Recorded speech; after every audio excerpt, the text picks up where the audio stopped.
Several demonstrators meet at Town Hall to protest what they call the violent and unnecessary death of a 20-year-old Cambridge man. These people say they want answers from authorities now, and they refuse to be silenced. We have a report. The pressure's on as Valentine's Day week is here. Did you get your sweetheart something nice, or did you forget about the holiday and you're just tired of sleeping on the couch? One Arlington store is here to save your love life. And for most Asian nations, this is the Year of the Rabbit. We take you to Arlington's first annual Lunar New Year celebration at Town Hall. ACMi News starts right now. From McLennan Park to Spy Pond, from Poets Corner to the Mystic River, we have Arlington covered, giving you stories that count from people who care. Reliable, trustworthy, dependable.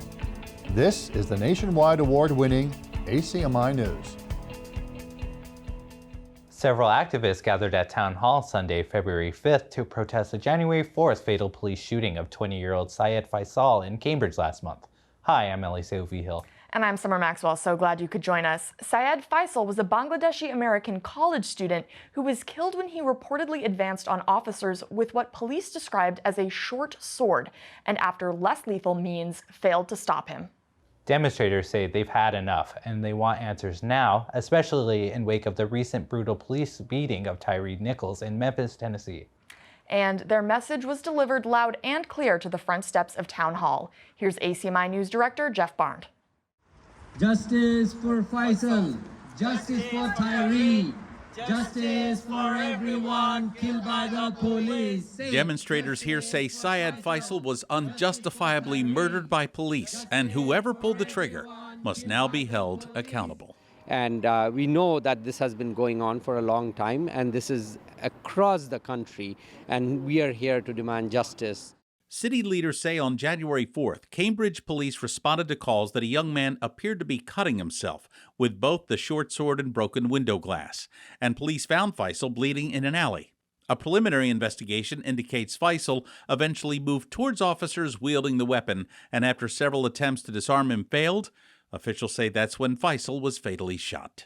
He was shot 5 times while experiencing a mental health crisis. He was self-harming, which everybody knows to be a cry for help, and the police came and they killed him. And we believe that this is unacceptable. This cannot happen again here. So in this moment, we're calling for 2 things. We're calling for justice for Faisal. We need to release the names of the officers that shot and killed him, because if we don't know their names, we can't know if they have track records of doing this kind of overuse, excessive use of force. And so we need them to release their names. And then we demand that they be fired and bring charges against the officers who shot and killed Faisal.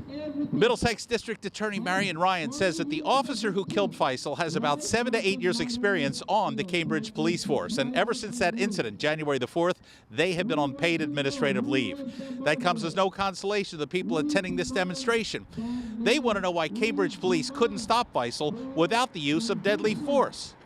Meantime, Cambridge police can't talk about the matter because the case is pending an investigation.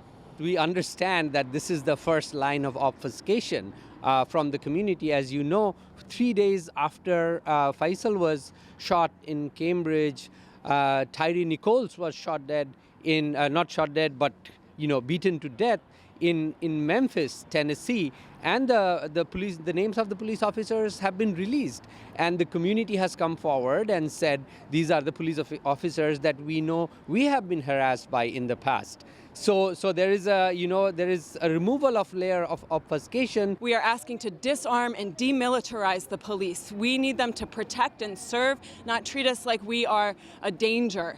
So we're asking to disarm and demilitarize, and at the same time reallocate funding that is going now to policing in our communities in Cambridge, in Somerville, in Arlington, across Massachusetts. Take that money and invest it in community supports and community safety programs. Justice for Faisal, justice for Tyre.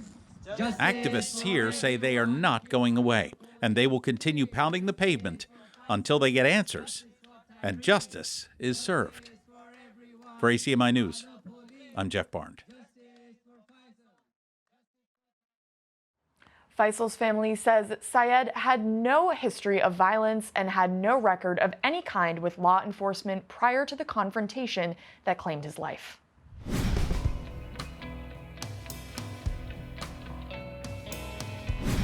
Meantime, Arlington Public Schools Director of Diversity, Equity, and Inclusion, Margaret Cradle Thomas, has been facing some heat for describing how she thinks the death of Tyre Nichols should be addressed in campuses in Arlington.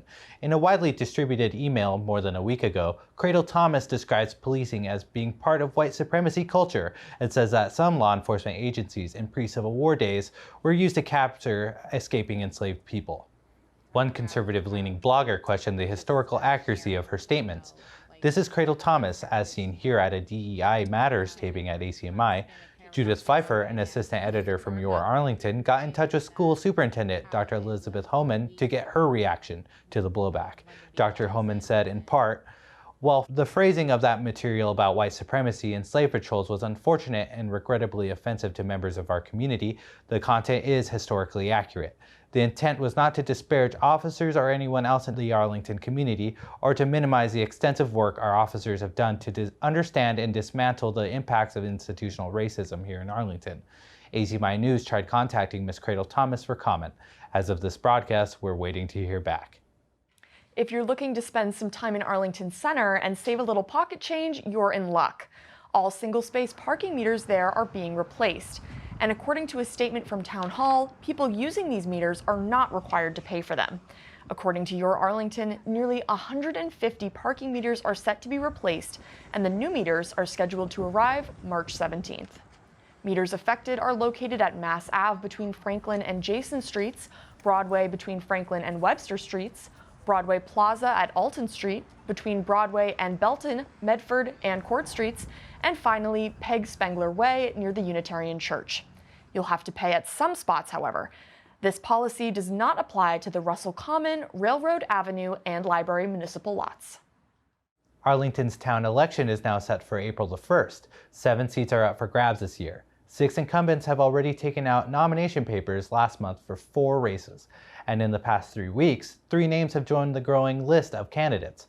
They are, for Select Board, John D. Leone. You'll recall, Leone was a longtime town moderator here in Arlington. He says his extensive experience serving the town makes him a good choice for the Select Board. For School Committee, Jill Krajewski and Laura B. Gittleson both took out papers recently. Ms. Gittleson told ACMi News why she is running. I think it's a really exciting time for Arlington Public Schools. We have a new high school, we have a relatively new superintendent, and we're about to embark on a 5-year strategic plan. That said, there's a lot of hard work ahead of us, from confronting potential budget shortfalls to also confronting the inequities in access to learning that were laid bare by the pandemic. And I want to be a part of that hard work. The other 6 people who took out papers on December 8th are Select Board incumbents Leonard Diggins, the board chair, and the vice chair, Diane Mahan. For School Committee, incumbents Liz Exton and Paul Schlickman. Finally, for Town Clerk, incumbent Juliana Brazil. And for the Board of Assessors, Mary Winstanley O'Connor. ACMi News is reaching out to all candidates for comment prior to Election Day, which is again April 1st. To learn more about it, just go to the town webpage, arlingtonma.gov/election.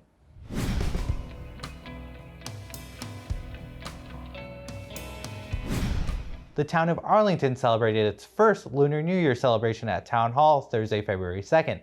There was a lot of food, music, and performances celebrating the Year of the Rabbit.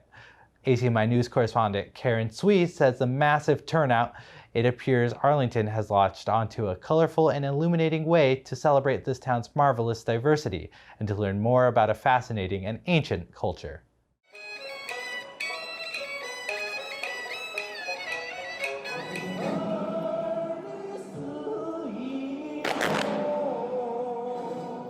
I'm right here at Town Hall Arlington, where the Chinese community here are gathering for the first time to celebrate Chinese Lunar New Year. And this year is the Year of Rabbit.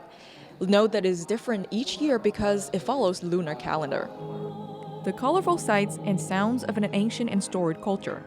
Before a standing room only crowd of roughly 350 people at Arlington's Town Hall. This is the first Lunar New Year celebration in Arlington. For most Asian nations, this is the Year of the Rabbit, representing the glowing light of the moon in all of its purity.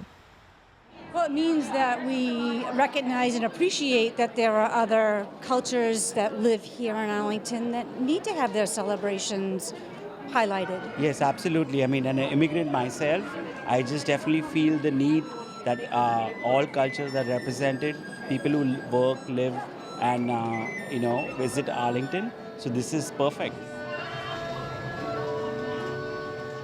The jam-packed auditorium was treated to everything Chinese. Animated performers from this area's Chinese community took to the stage and performed traditional dances and music handed down to them through the centuries. Many of these artists left their home country years ago, and they feel grateful that Arlington gives them the platform to celebrate and to teach. We're all very glad that the government cares about our community and respects our culture. This 2-hour celebration comes in wake of several recent tragic events nationwide, putting a white hotlight on bigotry and hatred. First of all, I just want to say, as the part of the Human Rights Commission, we feel so strongly about these kind of events all the time.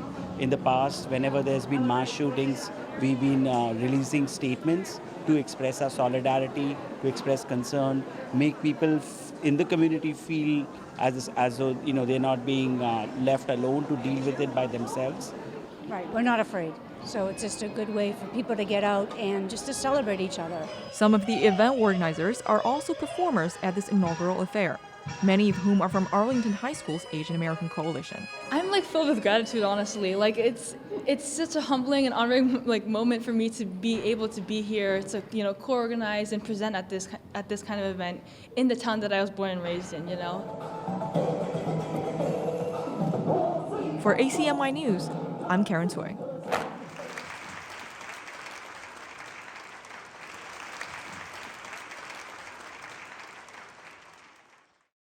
ACMi News covered the celebration in its entirety. If you missed it, or if you want to see more of this dynamic event, just go to our website, acmi.tv. Again, that's acmi.tv.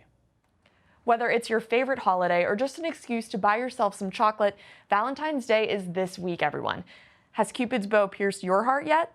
If it has, where can you go to get that perfect gift for your significant other? I found it at 828 Mass Ave. Believe it or not, Valentine's Day is right around the corner, and ACMi knows just the place to go to see what local artists have to offer buyers for this romantic occasion. Love is in the air here in Arlington, and there's no better place to see that for yourself than right here at the Artful Heart in Arlington Center. Small businesses usually thrive around the winter holidays, but the Artful Heart on Mass Ave is hoping for an extra Valentine's Day boost this year. We're so grateful for all the customers that came in and that supported us this year. The Artful Heart has been grateful for a pickup in business towards the end of 2022, but it comes at a price. The next big thing is for the owner, Carla Dorado. She's having a stem cell transplant. We wish her absolutely all the best. So clearly, Carla couldn't be in the store today, but that didn't stop her from some good old-fashioned humor that we here at ACMi have come to love. Valentine's Day is the time for lovers. I'm not really feeling much loving lately, but for those of you who are, I just want you to, we have the most wonderful, wonderful things for you at the Artful Heart Gallery at 828 Massachusetts Avenue. May I suggest some of our fair trade items? Because, for those who have been maybe overspending and you want to give back to the people in the world who maybe don't have as much as you, I suggest the beautiful soapstone hearts from Africa. They are extremely fair traded. It really does help the people that live there. And if you're feeling a little bad about all the money you've been spending on Amazon, here's your time to make up for that. I'd also like to tell you about the Tom Kruskal jewelry. He's one of our fine jewelers. He resides in Littleton. His shop is in Somerville, and he makes beautiful fine jewelry. It's expensive, so if you've been a rotten lover, that's the place you should shop. Absolutely. However, if you've been a good person, you can take a look at the beautiful Maria Testa scarves. She is one of our local artists, and they are quite lovely and beautiful and fun and vibrant, like your love is, because you've been a good lover. And for those who are just sort of, everyday love, because it happens after 20, 30 years, we have some beautiful pottery by Sarah DeBesch and some beautiful pottery by Peter Grams So when you're sitting down in the morning, you can have like matching coffee cups as you gaze into each other's eyes and say, wow, I didn't notice that wrinkle yesterday. The dedicated effort and care Carla puts into the Artful Heart has made it a gem Arlingtonians are proud to have in town. And the Artful Heart loves Arlington right back. We love being located here where we know so many of our customers, and our customers especially love shopping here because we carry a lot of products from local artists, so there's that real local connection. So this Valentine's Day, as always, ACMi is telling you to shop local. The Artful Heart is open 7 days a week, so you can find the perfect gift for your Valentine, Galentine, or even yourself. For ACMi News, I'm Summer Maxwell. Carla, of course, is a frequent anchor here at ACMi News. And she said she's not feeling much love. That's because she hasn't looked our way. Carla, we love you and we want you to get better soon, so you can be right back here on the anchor desk. My God is gonna trouble the water. Arlington is already celebrating Black History Month. Earlier this year, the town's Commission for Arts and Culture was looking for artists to design 6 triangular banners highlighting Black businesses throughout history. They found 2 very young and talented artists. Here is a sneak peek of their art. Their banners are set to be installed on light poles along Mass Ave in the Heights all this month. The Human Rights Commission invited proposals from Black, Indigenous, and people of color to create new work or adapt existing works that would highlight the contributions people of color have made to the business of our nation. The artist designs will also be featured on websites and social media of project sponsors. And ACMi News contacted the artist's parents to get permission to talk to them. As soon as we hear back from them, you'll get to meet this very talented pair.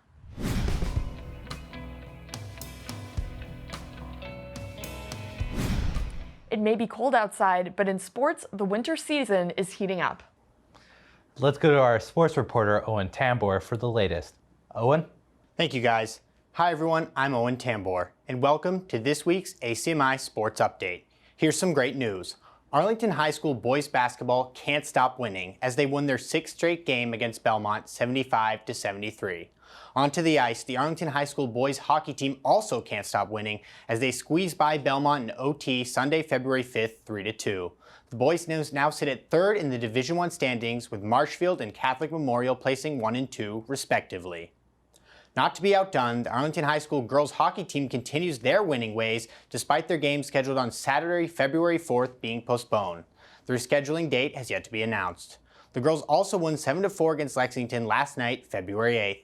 And finally, it's the end of an era at Arlington High School. The Pit, site of some of our greatest Arlington wrestling matches, will be no more after nearly 30 years. The Pit is being ditched as portions of the old high school wane and the newest phase of the AHS building kicks in. It's truly exciting to see the transformation Arlington High School has undergone in recent years, but it's going to be sad to bid farewell to the Pit. With the school in the middle of its massive reconstruction, the Pit will be no more after the end of the regular season. This area has been the scene of some of the area's greatest wrestling matches. The AHS wrestling program began here 27 years ago, and the intimidating but familiar Pit served as the backdrop. ACMi's wrestling announcer says it's the end of a winning era for Arlington High. People come to watch matches in the Pit that don't even have a vested interest in any of the wrestlers. Friends of mine have come, and this year, several Middlesex League teams that we wrestle that should have hosted the match wanted us to host it so they could come to the Pit one last time. What are some of the stories that make the Pit so interesting and nostalgic for so many people? Well, for one thing, it's set down below fan level, so the fans are actually looking down upon the contest. One of the former wrestlers likened it to wrestling in a dungeon. I like to think of it as them as being gladiators. And the other thing is, periodically at home meets, particularly if they're at night, they have a spotlight that we put over the mat, and then everything else in the gym is dark except for that spotlight. So they're actually wrestling in the spotlight. The Pit serves as the backdrop for one last time, as the Spy Ponder wrestling team beat Woburn 57-22 in their last regular season dual meet. AHS clinches the Liberty Division title for the 5th straight year. A great ending for an iconic sports venue right here in Arlington. That's a look at Arlington sports highlights for this week. Head on over to acmi.tv/sports or the ACMi YouTube page to see all AHS matchups in their entirety. I'm Owen Tambor, and I'll see you back here next week. As ACMi News celebrates Black History Month, we talked to an award-winning author who is part of Arlington International Film Festival's 2022 season. His name is Jerald Walker, a professor of creative writing at Emerson College. His latest book, How to Make a Slave, has won several statewide and national awards. Walker's talents got him through the door at the Iowa Writers' Workshop, where he met American essayist James Allen McPherson, and that encounter changed Walker's life forever. Well, I would not be a writer were it not for James McPherson, or I would be a bad writer. I think I'm a pretty good writer, and I give all credit to him. As he read my short stories, he noticed that I was focusing on all of the negative hardships of what it means to be a Black person in America. And I was casting each of my characters and all of my plots around the notion of victimization and hardship and suffering. Well, with James McPherson, at first, it was not a pleasant change, correct? It was awful. It was awful. I had him in a writing class, and he held up my first story as an example to all of my white classmates of what it means to be a Black person who's selling out by writing false representations of Black life for the purposes of being appealing to a white audience, which was not what I was doing. That had to be devastating. Oh, it destroyed me. It destroyed me. I after that workshop, I didn't sleep for the whole night. I went to see him the next day. We had an argument in his office, but after that, the dust settled, and he really got me to take a look at what I was doing. He worked with me for 4 years after that to have me see Black life in a different context. Tell us about your book, How to Make a Slave and Other Essays. Your writing style is interesting in the sense that you pepper some things in with tongue-in-cheek and good humor, because it's like completely and totally human. You're bearing your soul on the pages. There's no doubt about it. Well, human and humanity is kind of the heart of what I try to get at in my work. It's really a bunch of personal essays about being an American through the eyes of a Black male father, a professor, and a writer.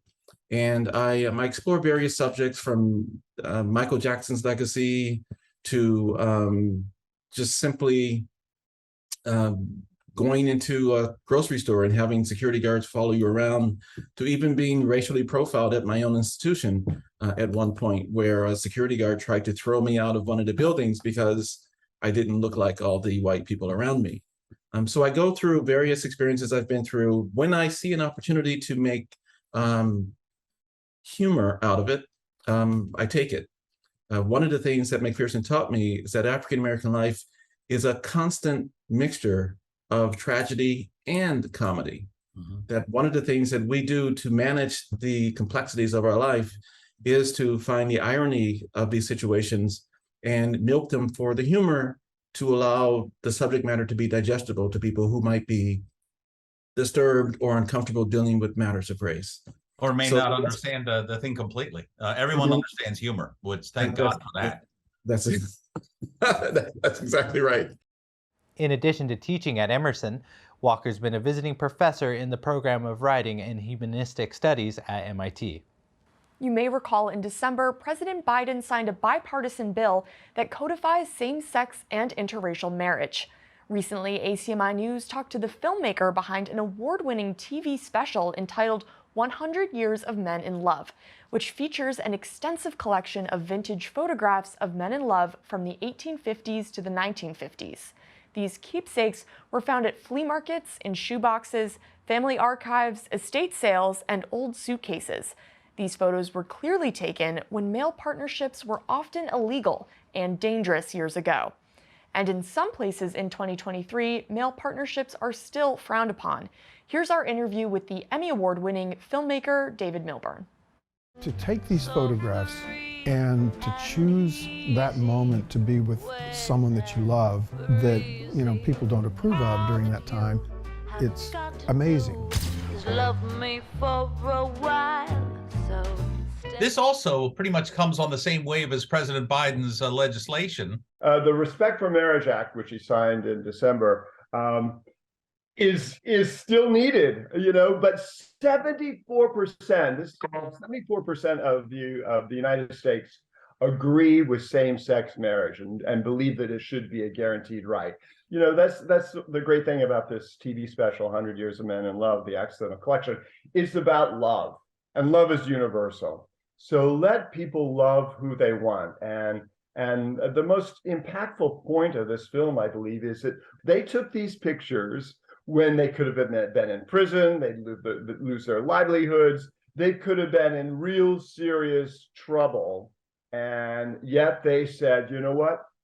My love matters. I love you. Let's capture our love for posterity. Let's go into that photo booth. Let's take that tintype. And this is 100 years. We stand on the shoulders of these gentlemen who showed us the way, showed us how to love, showed us how to be authentic.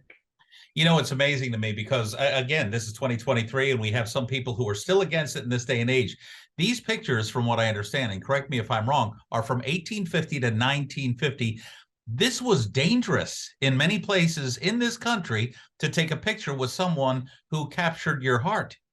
Yes, but it mattered so much to them. Well, what got you started on this fascinating project? What was the touchstone for you? Very interesting. My touchstone was formed when I was a little boy growing up in Indiana. I would go through the pictures of my parents, boxes of pictures, and I found this tintype, which are two handsome gentlemen. The legs crossed towards each other. Their shoulders are touching. Certainly there's a relationship there. They're holding a placard that says Bourbon Fair 1908. That's wow. Bourbon, Indiana, 1908. My father was born in Bourbon, Indiana in 1926. So when I would ask my parents, well, who are these guys? What are they?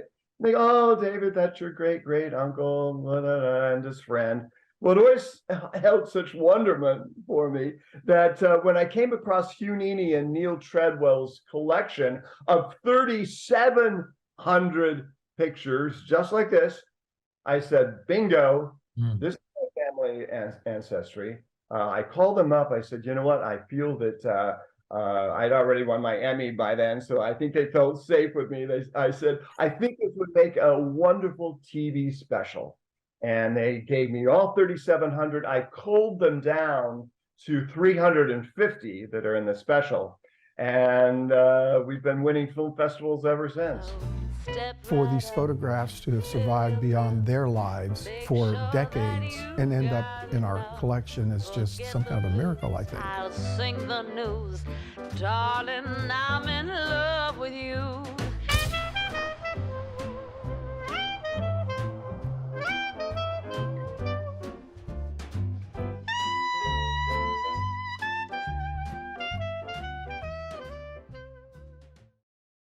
David says 100 Years of Men in Love also shatters the myth that the desire for same-sex and interracial marriage is, quote, trendy.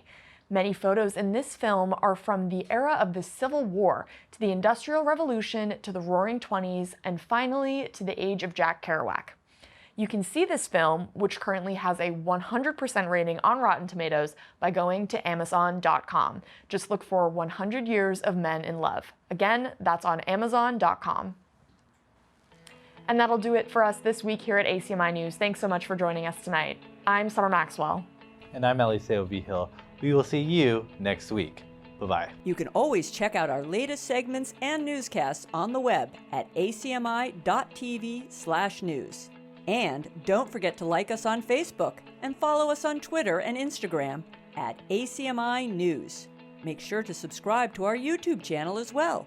You'll find us at youtube.com/ACMi News. If you have any news tips for us or wish to become a citizen journalist, we'd love to hear from you. Email us at news@acmi.tv or stop by ACMI Studio A at 85 Park Avenue.